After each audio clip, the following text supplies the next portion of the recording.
here. An Israeli general quit a Sky News interview after being caught lying. Lieutenant Colonel Shoshani, you've also killed dozens of Iranian civilians. Israel claims and often talks about being different to the Iranian regime, but you've also left dozens and dozens of Iranian women and children dead in these operations. Well, I think we are definitely different. I think it's very simple to see how far different we are. You know, Israel is carrying out precise operation over 1,500 kilometers from Israel, and you see a building with a hole the size of a tiny window, while Iran is firing ballistic missiles with 1 ton of explosives in the warhead. These ballistic missiles can explode an entire neighborhood, and they're just firing them at the center of population. Israel is sending their... Hold on. Israeli military stuff they put in downtown Tel Aviv on purpose.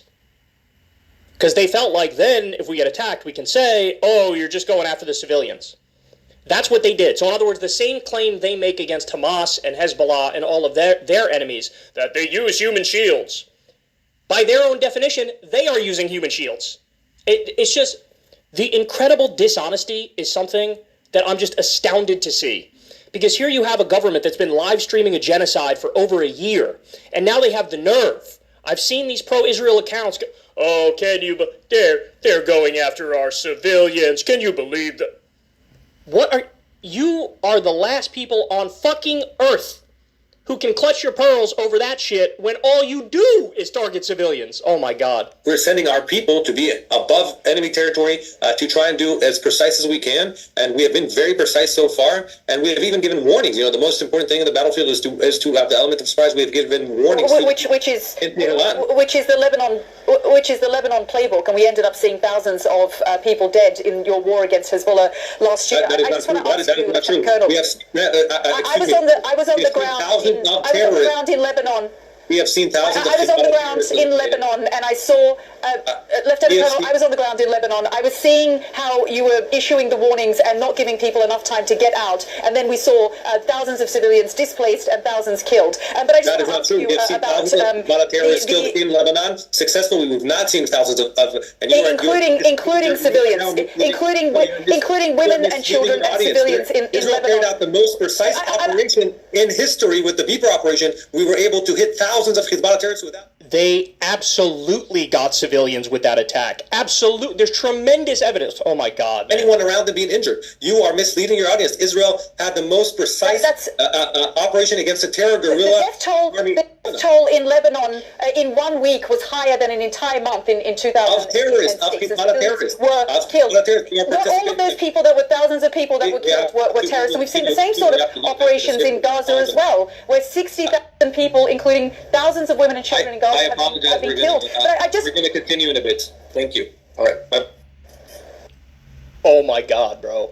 Look, I have to say it. I don't know what the benefit is of interviewing these people. I don't know why CNN has had a nonstop march of Israeli spokespeople on since they aggressively attacked Iran. What's the point of this? What's the point? So you take a country that's lied repeatedly, Netanyahu has lied repeatedly about Iran's nuclear capabilities. You take a country that prodded the U.S. into the Iraq war. Netanyahu testified in front of Congress saying you would have positive reverberations across the region if you do the Iraq war. We know that this government has been doing a genocide live streamed, starving a population, killing massive numbers of people. And now you to just invite them on and, hey, what's your opinion on it? I don't really care what their opinion on it is. In the same way that I wouldn't care to hear from a Nazi in 1941. No interest. None. So this is part of the problem, right? And then the other problem is in the West, you get more of this perspective than you get from the other perspective. But to be fair to this interviewer, she did a phenomenal job just by stating basic facts and saying, look, I was on the ground and I remember and I saw the civilian death. I saw the women killed. I saw the children killed. And they can't take it. This is what happens when you push back against an Israeli propagandist. This is what happens. And we've seen it time and time again. On Piers Morgan's show, he always has these debates where he brings on these pro-Israel hacks and then somebody who's correct on the issue. And the pro-Israel hack always reverts to the same shit. This guy just ran away. But usually what they do is they say, you support Hamas, you're pro-Hamas, you're anti-Semitic. Like they have all these bullshit things that they say. And nobody's buying it. At this point, nobody's fucking buying it. It's incredibly disturbing that we are where we are now. And, it's a real black-pilling moment in a sense, because after the war in Iraq, the consensus became very clearly like, man, that was terrible. We should never do some shit like that again.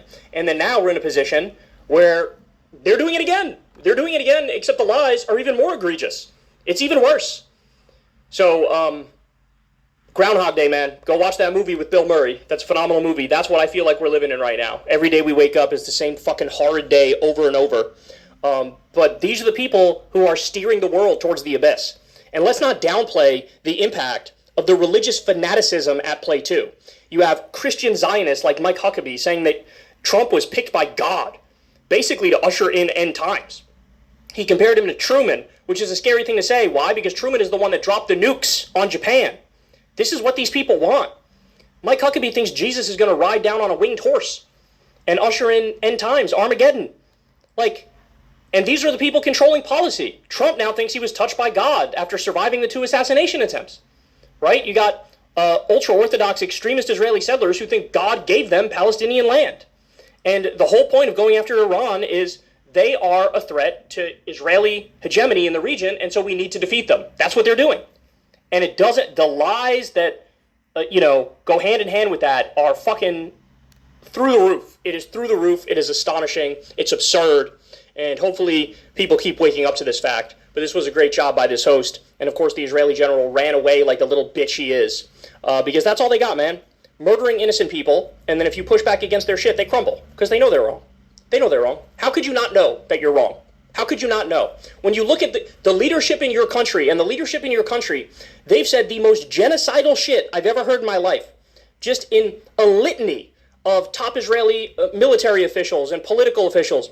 Palestinians are subhuman. They're animals. The babies are also terrorists. There's not a single innocent person in Gaza. All this shit. There's no way you can defend this to the world. And quite literally, they can't. That's why he ran away. Hey, y'all, do